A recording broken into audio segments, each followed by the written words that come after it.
ரொம்ப ஈஸியான ஒரு சிக்கன் குழம்பு இட்லி, தோசை, சப்பாத்தி, ரைஸ் எல்லாத்துக்கும் சேர்த்து சாப்பிடலாம். எப்படி செய்யுதுன்னு பார்க்கலாமா?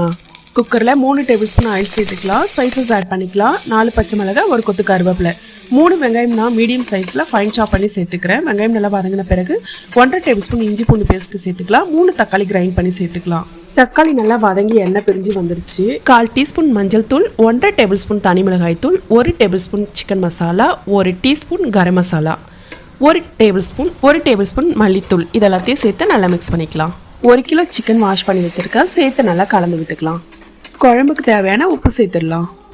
இதை நம்ம மூடி வச்சிடலாம். சிக்கனில் இருக்க தண்ணி பிரிஞ்சு வரட்டும். அதுக்குள்ளே நம்ம தேங்காய் அரைச்சிட்டு வந்துடலாம்.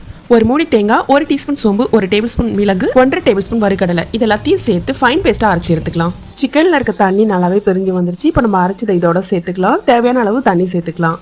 குக்கர் க்ளோஸ் பண்ணி மீடியமான ஃப்ளேமில் 2 விசில் விட்டு எடுத்துக்கலாம். ப்ரெஷர் ஃபுல்லாக ரிலீஸ் ஆகிடுச்சு. குக்கர் ஓப்பன் பண்ணிடலாம். சிக்கன் நல்லாவே வெந்து குழம்பு சூப்பராக வந்திருக்கு. ஃபைனலி கொத்தமல்லி தூவிக்கலாம். அவ்வளோதாங்க, நம்ம ஈஸியான சிக்கன் குழம்பு ரெடி ஆயிடுச்சு. கண்டிப்பாக நீங்களும் ட்ரை பண்ணி பாருங்கள். நம்ம சேனலை சப்ஸ்கிரைப் பண்ணிக்கோங்க.